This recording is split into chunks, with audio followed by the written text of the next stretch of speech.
The Honorable Member for Banjul South. Thank you very much, Honorable Speaker. Honorable Speaker, I would first of all like to thank the committee clerks of this August House for the great work that they have done by spending the whole night in this August Assembly preparing a report for us. I thank you, clerks of the National Assembly. Honorable Speaker, I think looking at the Honorable Minister's statement and looking at the budget, I think that our government does not love this country. They do not have the feeling to nurture our children in this country. Honorable Speaker, $6 billion in salaries alone, not in administrative cost. Honorable Speaker, and we say we are a poor country. Honorable Speaker, the median age in this country is 19 years old. We should consider the life and the livelihood of our children. We should be investing in education. We should be investing in health rather than paying ourselves, feeding ourselves out of the poor people of this country. I will start with this August Assembly, Honorable Speaker. Honorable Speaker, to see the salary of the Honorable Speaker increased from 658 million to 658,000 to 1,560,000, I feel ashamed to call myself an honorable member. Honorable Speaker, I gave myself for service. I did not give myself for the poor people to feed me and my family. Honorable Speaker, when I saw this, I felt embarrassed. I did not want to come to this budget session because I said to myself, there is no need, because we are just sharing the cake in our pockets, going home, feeding ourselves. Not only that, but to see the responsibility allowance, the residential allowance, the roving allowance, and all those for the representatives of the people. It is embarrassing for me to go back to my poor constituency and tell them that the meager resources of this country, I am paid that much at your expense. I took an oath, Honorable Speaker, to serve and to give back to my society, not to enrich myself. And even if I go to the Constitution, Honorable Speaker, it says that we shouldn't deliberately enrich ourselves. And increasing our salaries is deliberately enriching ourselves. And that is an embarrassment. I think as a National Assembly, we should not accept any salary increment. It was in this August Assembly that we sat and discussed the salaries of the ministers and denied them, even though they went behind our backs and increased it. That is their problem. We offered ourselves for service, Honorable Speaker. We were not appointed. We were elected, and we offered ourselves, Honorable Speaker. And I think we should think of our people when we do the budget. I'm not allowing you to observe me. I don't have that time. When you are on your own feet, observe yourself, please. Thank you. Honorable Speaker, when we go to the office of the President, Honorable Speaker, I have seen new units, ICT units, being established at the office of the President. The office of the President has, I think, whatever they call it, the person that does her public speech or whatever, that lady.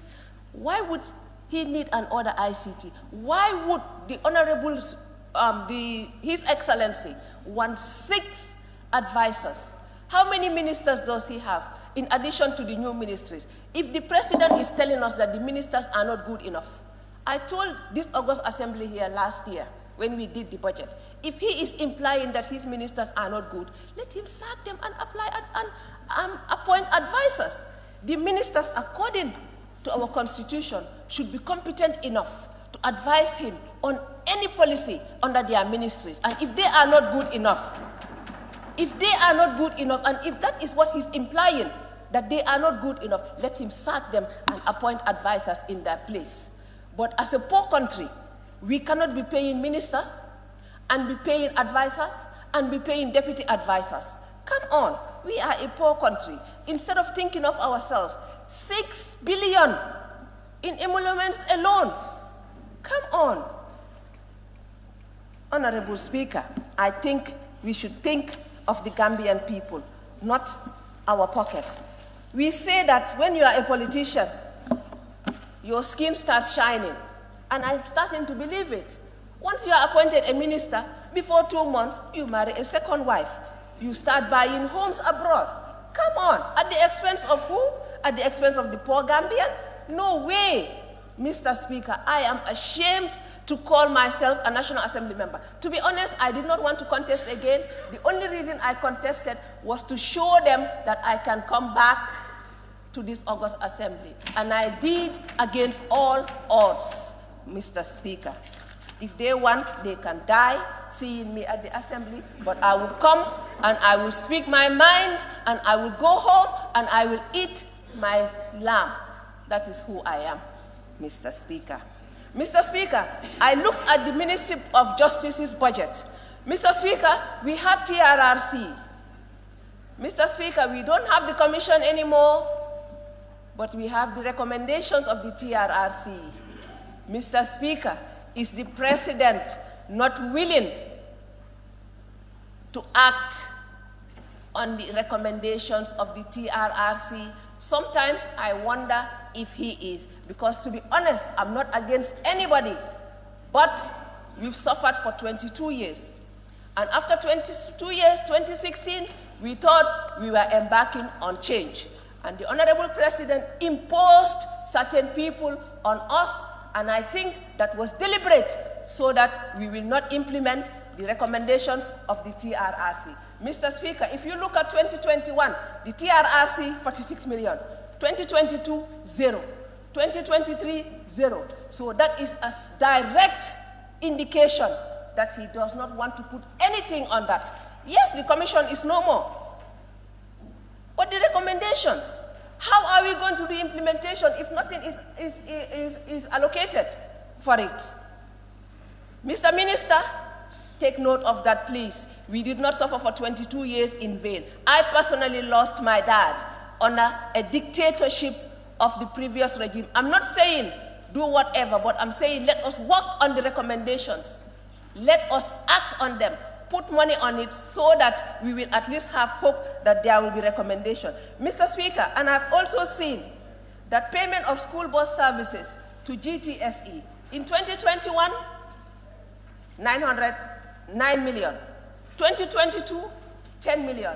2023, 0.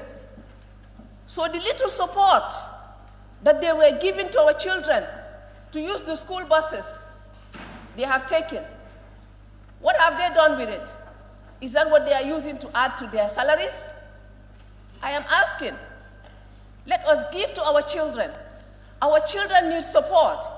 We have seen 70 plus children die. What have they done? Is it reflected in the budget to make sure that that has stopped, that will not happen? Because I've heard here the reason was because we did not have labs to do the test. Mr. Speaker, has that been picked in the budget? We did not come here, we did not fight to win our elections, to come here and eat and take the little resources, take it home and put it in our pockets. No, that is not me. And I know it is not my colleagues as well. I trust you all, honorable colleagues, to make sure that there is no increment. Let us start from home. Let us start from home. Let us not increase the salaries of the leadership in this assembly. When I looked at the budget, I was like, wow. The speaker, the deputy speaker, the majority leader, the minority leader, they have taken care of themselves. But have they thought about our children at home? Our schools? No way. There's a school in my constituency that is at risk of being closed, moved to another school. Have they thought about that? No way, but I have. Thank you very much, Honorable Speaker. And for that, honorable colleagues, let us not increase anybody's salary. Let us redirect those resources back to our communities. Thank you.